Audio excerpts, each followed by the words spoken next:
Please give it up for Leslie Battle.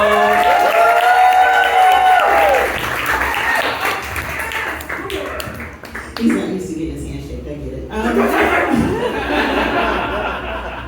It wasn't racist, you guys. So, you guys see that video this week, right? Like, ooh, that's racist. We laughing our asses off, aren't we? For the first time, thousands of conservatives didn't ask to see the whole fucking thing. It's hot. I love it. It's amazing. For the first time in the recent past, people are just like, you know what, those cops did a good job. They was all black though. Like, oh. That's what we need. Anyway, Leslie's kind of energetic. It's been a busy month for Leslie. Actually, busy couple of weeks. The 31st of July was my 53rd birthday. Yay, crack, don't crack. I'm a fan. Cute, I know it. And then yesterday was the 35th anniversary of me going to basic training for the U.S. Army. I retired after 26 years of service. No, I was not January 6th, calm down. Those are not my fucking people that was there. That's not my bag. I am a twice divorced mother of 3. My children are all adults. My daughter just had her 23rd birthday. So I'm not nervous at all about my period being late. Actually, no. It's menopause, you pervs. What the hell? I'm 53 fucking years old. Should I still be having a period? The answer is no. Okay? I went for my damn well woman check. The nurse didn't ask me when was my last period. She was like, are you still getting a period? I'm not that fucking old, bitch. Like, geez. There's so many ways you could have said that weren't disrespectful. Speaking of disrespect, all you 30-somethings, guys, look, I know it is exhausting living in this country. I feel for you. But could you not call the 80s and 90s the late 1900s? That shit's disrespectful. I was in my fucking prime, you guys. Like, who else in the room took typing on a typewriter? Yeah, those shits are in museums now. Why is society aging us up? It's gross. I'm mad about it. But I had a new adventure. I wanted some shoes. I thought that buying shoes was a simple affair, right? But the thing is, I'm A, don't fuck with shoestrings years old, and B, I'm chiropractor years old, right? So I wanted some nice shoes to walk in because the way my blood pressure is set up, I can't look at pizza without it hopping up 20 points. There's a problem. Nobody wants to have a stroke, you know what I mean? So a friend of mine hipped me to these Hoka shoes. Hoka brand shoes. They're good, right? But I'm a retiree and a comic. I don't necessarily have Hoka money, you know what I'm saying? But I'm like, it's also cheaper than back surgery. So if we're gonna weigh the pros and cons, let's go for the $200 shoes, right? So I do my, due diligence, right? And I get on the Google, and Google tell me that Dick's, and I laugh every time I say that store's name, has these Hoka shoes that would be good for me, right? It's a Gaviota, but the model number is 4, and that is very important because I didn't know that fucking sneakers are like cars now and have models that come out every fucking year. And I promise this is relevant. So I go to the store and I say, well, I got a women's 10 foot. I just want a Gaviota. But these were supposed to be on sale for $135, so I think I'm getting a deal, right? I didn't look at the box. The dude gave me the Gaviota 5s, not the Gaviota 4s. They were $180. But I was already at the register paying for them. Like, I wasn't going to make everybody wait in line while I have a meltdown. I was like, well, I was going to spend that $50 on food. Okay. No back surgery.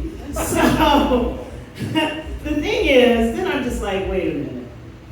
I could get $40 back if I can find this model of shoe that's on sale that I want, right? So there's how many Dick's stores in this town? Like 5, right? Tons of Dicks. Tons. Literally tons. Bags for the comics. Bags of Dicks. There are. But so I go to one, and I think I'm just going to make a simple exchange, and the guy tells me, well, we're not a Hoka store.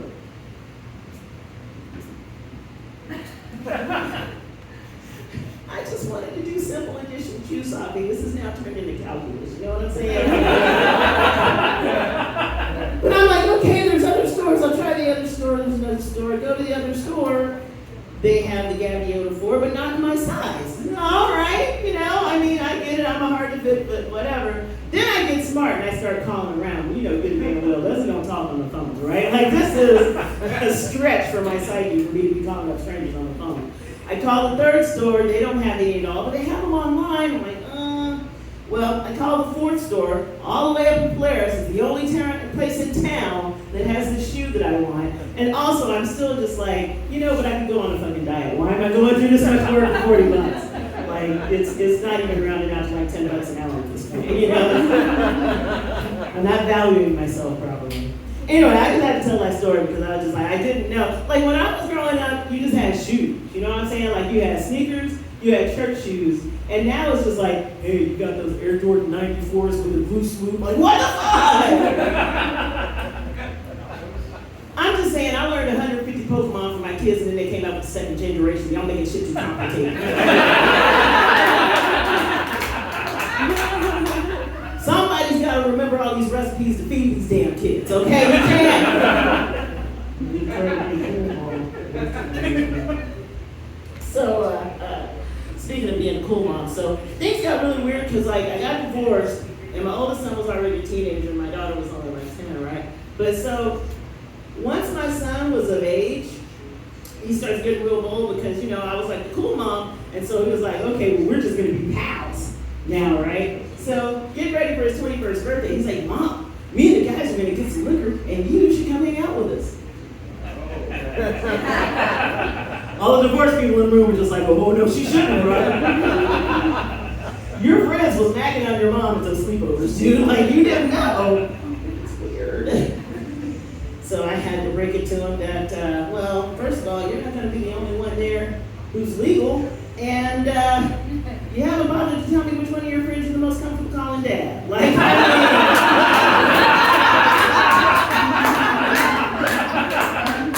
I'm just saying, give me boundaries, I will honor them.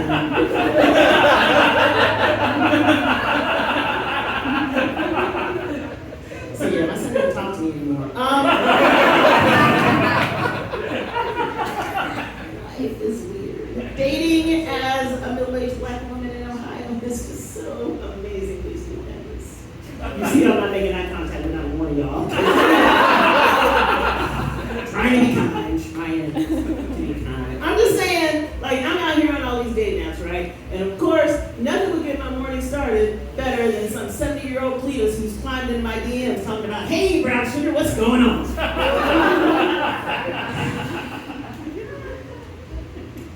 Where are you taking me to? I know there's the last Golden Corral down on South High Street.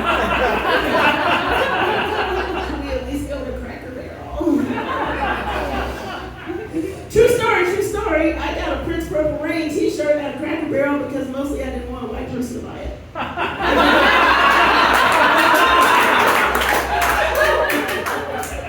I'm a horrible person. And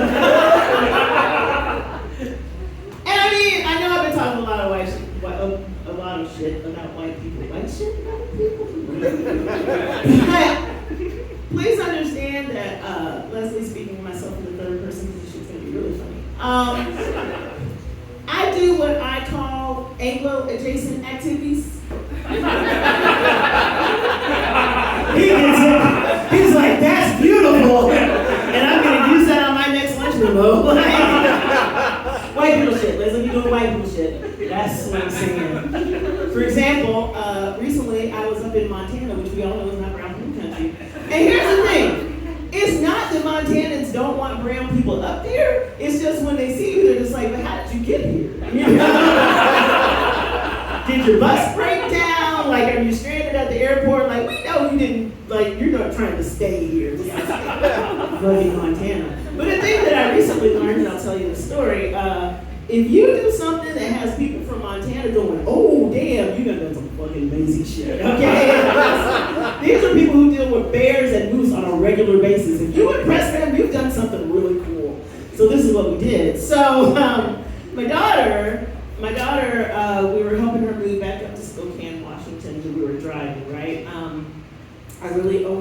apology because, like her mom, she's a collector. So she and her boyfriend are in her car full of stuff. Me and my guy are in our car full of stuff. We get to the Continental Divide, so you're 6,000 feet up in the mountains, right? Her alternator dies. Now, I gotta interject something here real quick because this is a very pertinent part of the story. So I saw a couple of seasoned faces in the room. Anybody remember Evel Knievel? So please understand, growing up as a black girl in the 70s, like I knew who Evel Knievel was because we didn't have, like any of the social media and everything. But evidently, he did not have the same effect on me as he did on every white kid from 12 to 20 in that time.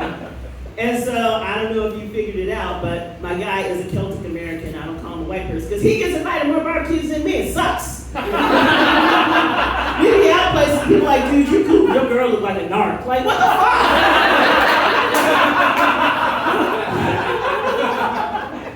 But anyway, so we're up in Montana, right? 6,000 feet up. He looks at me and he goes, well, I could coast the car down the mountain. I mean, with the kind of confidence of somebody who's done that shit before. You know what I'm saying? Like that's not the kind of thing that you just volunteer, like you are just like, oh no, I'm good, I got this, right? So, I mean, there was nothing in my spirit that said that it was a good idea, but there was nothing in my brain that could beat that idea. You know? You're on top of a mountain with semis topping it, rounding curves at 75 miles an hour. You want to get the car off the mountain, right? So here we go. So he gets in the car with her boyfriend, she's in the car with me. Down the mountain we go, it coasts 3 miles. 3 miles in this powerless car, and we get to an exit about 3 miles east of Butte, Montana, which is important. So, of course, he has the sense of humor. Here's a 22-year-old kid who thinks his life is flashing before his eyes as it is, right? And about halfway down the mountain, he turns to him and he goes, you know, ain't got no brakes, right?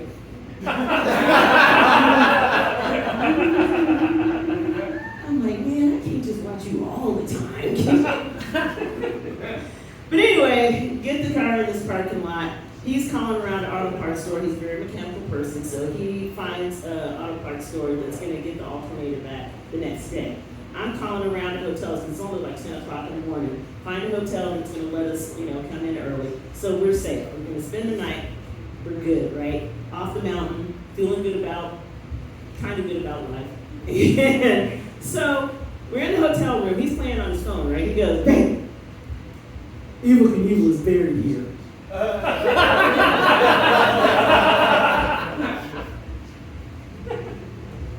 But see, at this point, I already know I own a lot of ash. You know what I'm saying? So I can't just be like resistant to the idea of going to find Evel Knievel's grave in a fucking Montana snow tour.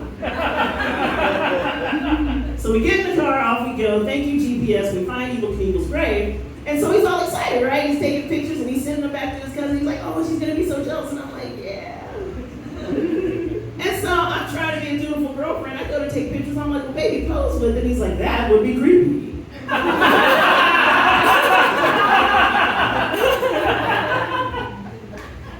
So going out to Montana snow to find a white man's grave is the creepy part.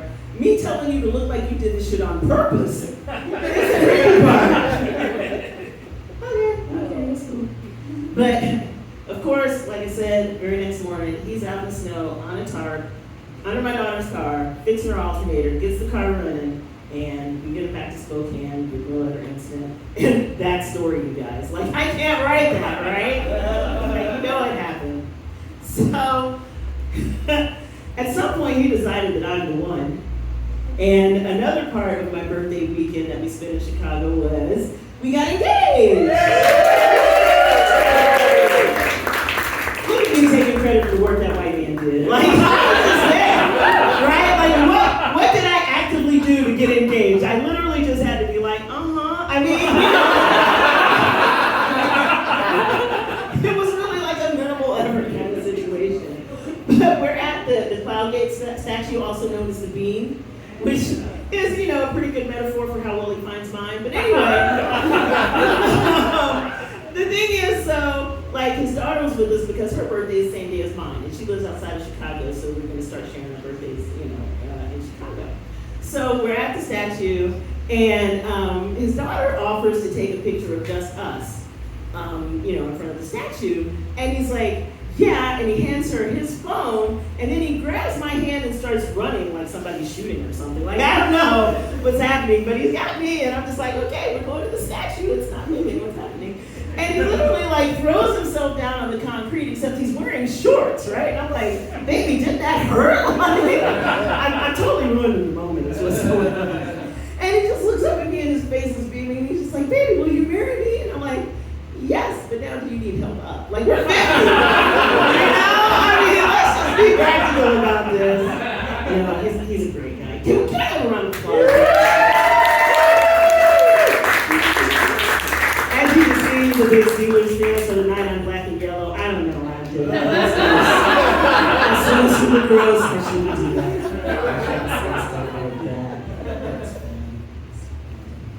But yeah, 53 years old, things are changing, my body's changing. I go to the VA for my health care, which is like a real fun place to go if you're a lady, because it really just literally just confuses all the other male veterans, especially older male veterans. Like one time I was going from a well-woman check, and the women's clinic is actually up on the 4th floor, right? So I get in the elevator, there's this much older male veteran in the elevator, he goes, what floor? And I said, 4th floor. And he goes, well, what's on the 4th floor that I don't know about?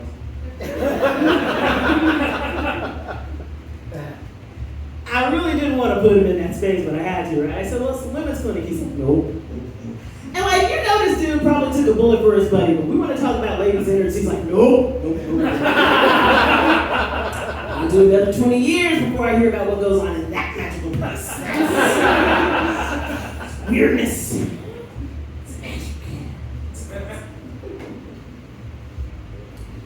I tell you though, the thing about being in my 50s though, I feel like I'm like the tween of adults.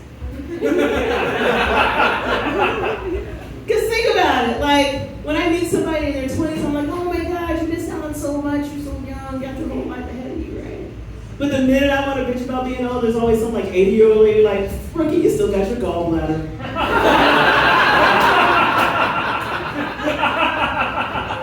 Bitch, you born with both those knees too. That's so cute. Oh, your son is 30? Well, mine's 50. Like, she puts bass in her voice and everything. It's very intimidating. I have a great aunt who's 102 years old. 102 years old. She's the sole surviving sibling of 13. And I know she meant this as a blessing, but like, she calls me on her tablet, right? Like, she's sharp as a tack, so, completely lucid and everything. But she was like, well, listen, you've been taking pretty good care of yourself. You might live to be 100 also. Was that like the most polite way to be like, bitch, get on my level? Like, it kind of just rang more as like a challenge, like, you ain't gonna beat me, though. Nah, she's awesome. She's great. And she's way more open-minded than you would expect a 102-year-old person to be, in a way. Because, like, one time we were talking, and she's like, well, listen, you're still going to church, aren't you? Yeah, y'all go quiet. I mean, I know it's Friday night, but I'm in here cussing like a sailor. If I was in the army, like, that's not what I'm supposed to be doing. So, I mean, but the thing too, like, I can't lie to her, but I'm also not going to tell a 100-year-old person who was like, they feel like they've been in the home stretch for a decade now. Like, I have questions about the King James Bible. Like, you can't do that to a 100-year-old person. But I had to be honest, and so I was just like, well, Auntie, no, I haven't been going to church, and I just knew I was going to get it, right? And she was like, now listen, you need to have a relationship with the Lord. And I was like, Auntie, I didn't say that I don't have a relationship with the Lord. It's just, I'm not built for church people right now. Still thought I was going to get chewed out, though, right? She's like, honey, I know exactly what you're talking about. I needed that validation, you guys. I love Leslie Battle.